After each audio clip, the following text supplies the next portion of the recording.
Let's take a listen at this one first. Can I ask you a few questions?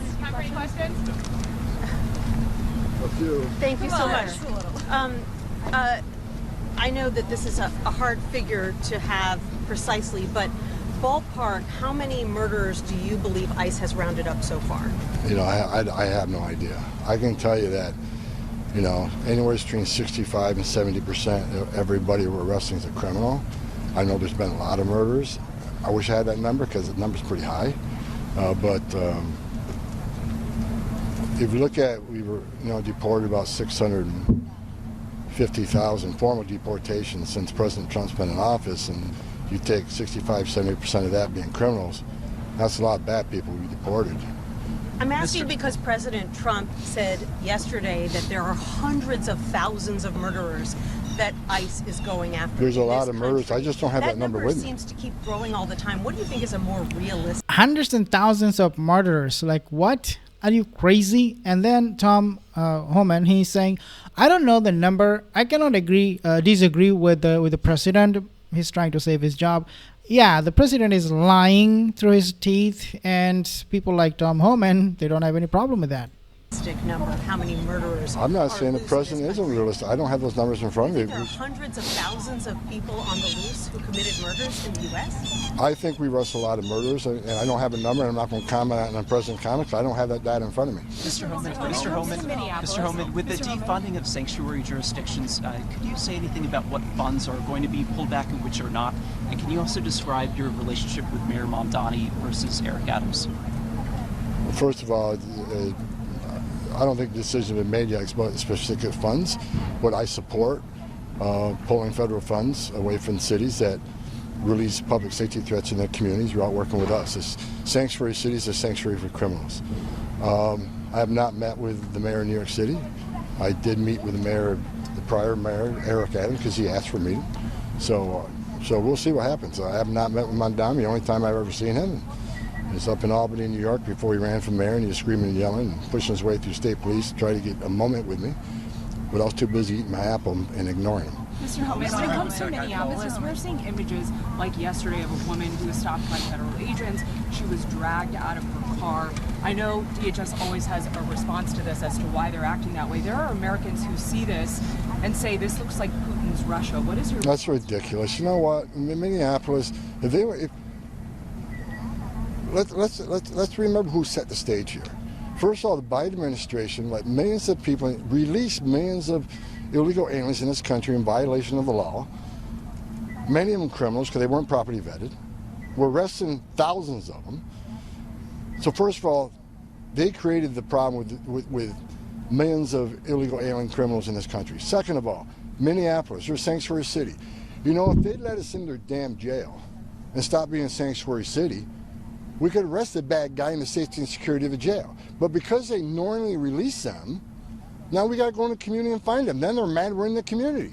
President Trump made us promise to American people, we're going to find these criminals and make America safe again. So if they don't let us in the jail, we're going to go in the community. The difference is, in places that's not a sanctuary, one agent can walk into a jail and arrest one criminal illegal alien. But when you release them in the community, now we got to send the whole team because we got to arrest somebody on their turf. They have access, who knows what weapons. It makes it dangerous for the officer, makes it dangerous for the alien, and certainly makes it dangerous for the community. So if Minneapolis wants to help, like I saw Mayor Frey doing an interview this morning, let us in your damn jail. What's the downside of letting a federal law enforcement officer with immigration authority talk to an illegal alien that you already locked up and put in a jail cell? It's ridiculous that they're pushing back on that. Well, as we have heard from him, basically Homan, he asserts that the current administration has created the most secure border in the nation's history, attributing it to ISIS efforts and the message that there are consequences for entering the country illegally. He concludes in this interview by stating that ICE will double down, quote unquote, double down on law enforcement and continue to surge resources into sanctuary cities where public safety threats are being released. Okay, let's see what else he's saying here. What's your reaction on when it comes to some of the ICE agents that are going door to door places like Minneapolis. I'm just curious how you square some of those going into these homes with the Fourth Amendment search and seizure. Yeah, how do you square those two things, and is there any potential violation of Fourth Amendment with some of these ICE agents' activities going into some? If any ICE agent, Border Patrol violates policy, they're allowed to be held accountable. But we got to remember that, you know, there's a lot of confusion out there, difference between reasonable suspicions and probable cause. If an officer gathers reasonable suspicion from a myriad of circumstances, a bunch of factors, they can temporarily detain and question somebody on an immigration interview. In order to arrest that person, you got to establish probable cause. I can't sit here and pull out case by case. I think the men and women of ICE and Border Patrol are doing a difficult job in a very unfriendly area where law enforcement response for emergency response is sporadic at best. Death threats are up over 8,000%. Actual assaults up 1,300%. I know because threats against me and my family have tripled in the last couple of weeks. They got a dangerous job to do. Again, let us in the jail to arrest a public safety threat. Because I said this 1,000 times, when you force us in the community to find the public safety threat, many times they're with others, or we find others in the process of doing that.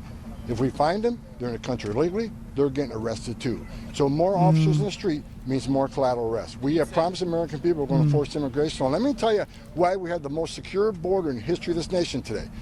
Part of it is because of what ICE is doing. We have shown the whole world there are consequences to enter this country illegally.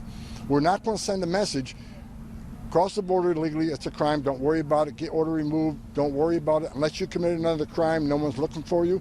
If that's the message we send, you're never going to fix this problem. We send a strong message, and that's why we have the most secure border in the history of the nation. And President Trump, by doing that, is saving thousands of lives.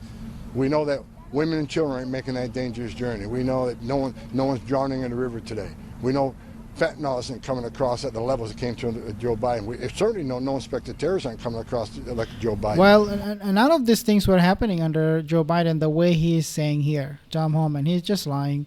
The open border policy that Kamala had did allow illegal immigrants, but then they will do the due process in order to make them legal. But Donald Trump administration right now, they have this deportation fraud where they can deport anybody without any conviction, which is against the law.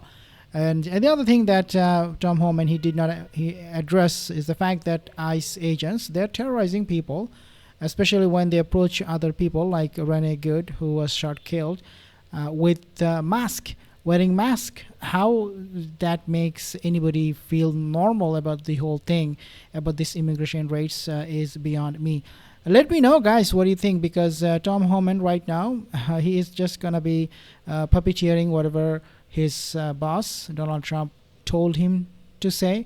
He's not going to step out of the line. But for us to know the whole truth, we need to dig into it and do our own research.